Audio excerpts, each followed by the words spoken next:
चुमके ते पैर मेरे आखेगी मैनू बेड़ी सद शुक्र है कि आए महबूब अंत मेरा सद शुक्र। इस कन्वेंशन दे विच साडे CITU दे जिहड़े सैकटरी ने फादर रिटायर्ड मुलाजम ने PWD बाखा जी भी नहीं जा 95 उन्हों की बदौलत मैं क्यों हुई ਇਹਦੇ ਤੇ ਆਪਾਂ ਨੂੰ ਕੋਕ ਪੜਤਾਲ ਆਪਣੇ ਸਾਹਮਣੇ ਲੜਾਈ ਐਡੀ ਆ ਵੈਲਕਮ ਦੇ ਨਾਲ ਹੀ ਵਿਗਿਆਨਕ ਸੋਚ ਵਾਲਿਆਂ ਨੇ ਲਗਾਤਾਰ ਇਹਦਾ ਐਨਾਲਿਸਿਸ ਕਰਕੇ ਇਹਦੇ ਖਿਲਾਫ ਦੇਸ਼ ਦੇ ਅੰਦਰ ਜਿਹਾਦ ਸ਼ੁਰੂ ਕੀਤਾ, ਲੜਾਈ ਸ਼ੁਰੂ ਕੀਤੀ। ਪਰ ਪਿਛਲੀ ਸਟ੍ਰਾਈਕ ਜਿਹੜੀ ਸੀ ਸਾਡੀ ਉਹਦੇ 'ਚ 28 ਕਰੋੜ ਲੋਕਾਂ ਨੇ ਭਾਗ ਲਿਆ। ਲਾਗੂ ਕਰਦੇ ਜਿਹੜੇ ਨੀਤੀਆਂ ਲਾਗੂ ਕਰਦੇ ਨੇ, ਜਿਹੜੇ ਸਮਰਥਕ ਨੇ, ਜਿਹੜੇ ਸਾਡੇ ਤੇ ਜ਼ਬਰ ਕਰਦੇ ਉੱਥੇ ਖੜਦੇ ਨੇ ਪ੍ਰੈਕਟੀਕਲੀ। ਸੋ ਇਸ ਲਈ ਆਪਾਂ ਸਮਝੀਏ ਸਾਡੀ ਵਰਕਿੰਗ ਕਲਾਸ ਦੀ, ਸਾਡੇ ਕਾਮਿਆਂ ਦੀ, ਜਿਹਦੇ ਸਰਵਿਸ ਸੈਕਟਰੋਂ ਸਾਡੀ ਵੱਖਰੀ ਰਾਜਨੀਤੀ ਹੈ, ਵਰਕਿੰਗ ਕਲਾਸ ਦੀ ਰਾਜਨੀਤੀ। ਸਾਡਾ ਬੋਲਬਾਲਾ ਕਿਵੇਂ ਹੋਵੇ, ਸਾਡਾ ਵਰਚਸਵ ਕਿਵੇਂ ਹੋਵੇ, ਅਸੀਂ ਸਾਰਿਆਂ ਦਾ ਜੀਵਨ ਕਿਵੇਂ ਬਚਾ ਸਕਦੇ ਹਾਂ, ਕੰਮ ਕਰਨ ਵਾਲੀ ਕੋਰਸ ਦਾ ਫਿਰਕਾ ਪ੍ਰਸਤੀ ਦਾ ਫਾਇਦਾ ਉਠਾਉਂਦੇ ਹੋਏ सुधारा थे। और बहन, सर्वप्रथम मैं अपने संगठन confederation of central government employees and workers की ओर से आपकी इस समझता हूँ कि आप लोग सभी तर्कशील लोग हैं, बुद्धिमान लोग हैं, बुद्धिजीवी वर्ग से ताल्लुक रखते हैं। आजकल पढ़े लिखे ज्यादा सबसे बुद्धिहीन और विवेकहीन हो रही है। जिन लोगों ने, हम बड़ा आश्चर्य होता है, मैं आऊंगा टॉपिक पे, ज्यादा देर वैसे नहीं लूंगा।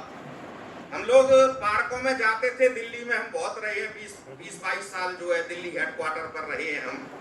तो जितने पुराने लोग थे रिटायर्ड पेंशनर, वो सब बैठ करके पुरानी कांग्रेस सरकारों को, अन्य सरकारों को सब गाली देते थे कि देश का सत्यानाश कर दिया इन सरकारों ने।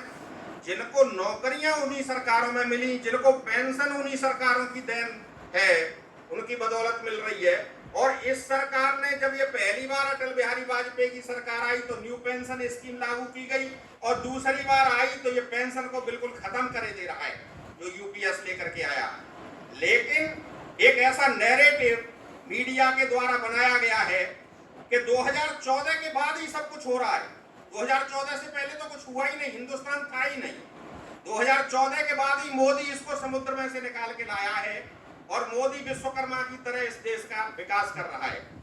इस तरह जब भी इतिहास लिखा जाएगा तो एक इतिहास में विभाजकारा केस का हवाला दिया, ऐतिहासिक जजमेंट दिया सुप्रीम कोर्ट ने।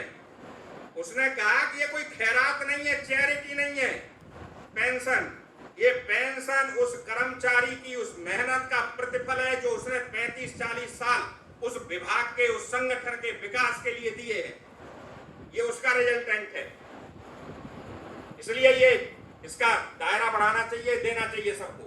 हम लोग लड़ रहे थे जो आउटसोर्स कर्मचारी हैं, कॉन्ट्रैक्ट वर्कर्स हैं, उन सब के लिए भी उनको रेगुलराइज किया जाए। उसके रेगुलराइजेशन के लिए भी एक केस कर्नाटक का आपने सुना होगा, उमा देवी वाला।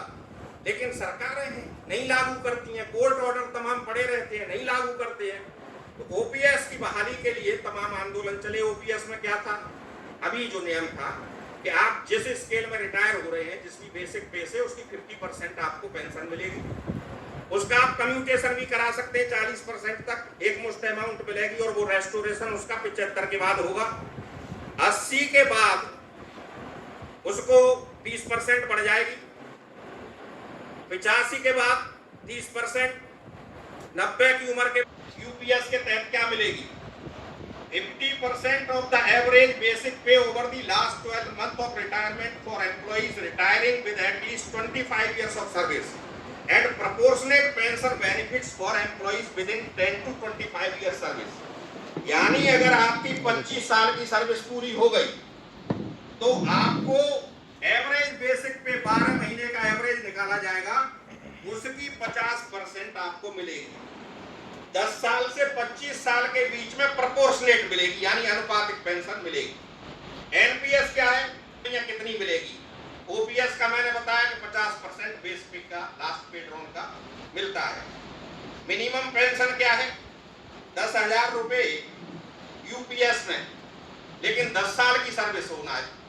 अगर आपकी 10 साल की सर्विस हो गई तो आपको 10,000 रुपए पेंशन मिलेगी।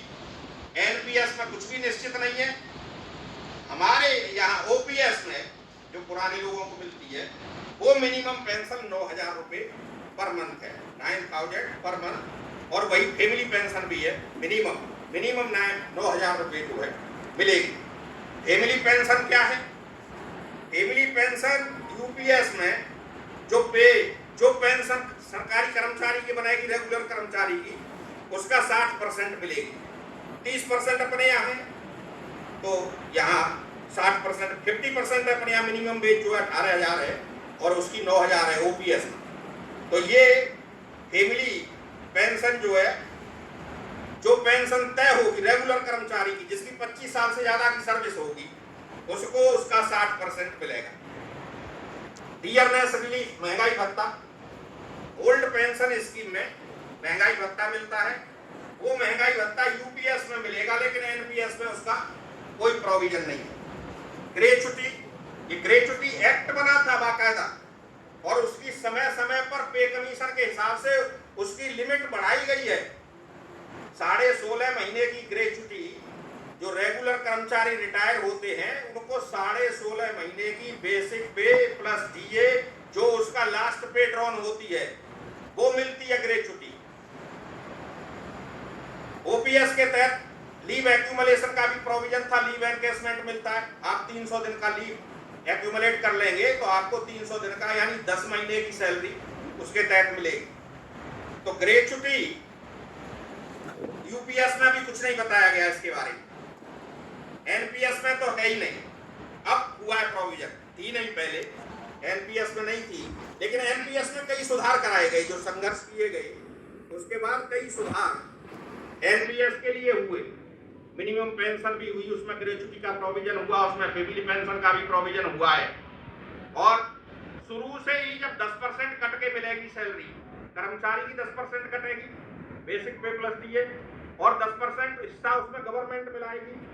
बाद में जब 7th पे कमीशन की रिपोर्ट आई, उस समय गवर्नमेंट ने प्रस्ताव रखा था कि 12% कर दिया जाए, 12% कर्मचारियों का और 12% सरकार उसमें अपना हिस्सा देगी। हम लोगों ने साफ मना कर दिया, हम थे उस मीटिंग में, हमने कहा नहीं, बिल्कुल नहीं बढ़ेगा, कर्मचारियों का हिस्सा बिल्कुल नहीं बढ़ेगा। तो गवर्नमेंट ने 14% कर दिया। क्यों गवर्नमेंट इतनी उदार हुई? ये पैसा सारा, लाखों करोड़ का जो पेंशन फंड बना है, ये उद्योगपतियों को दिया जाता है, वो यूज करते हैं इसको। अब आप देखिए उद्योगपतियों की क्या हालत है, कितने भाग गए। क्या कहते थे, काला धन वापस आएगा तो 15 लाख तो सबके खाते में आ जाएगा, लेकिन काला धन एक पैसा आया नहीं। 5.5 लाख करोड़ रुपए लेकर के करीब 38 व्यवसायी, जिनमें से 36 गुजरात के हैं, इस देश को छोड़ के भाग गए। विश्वगुरु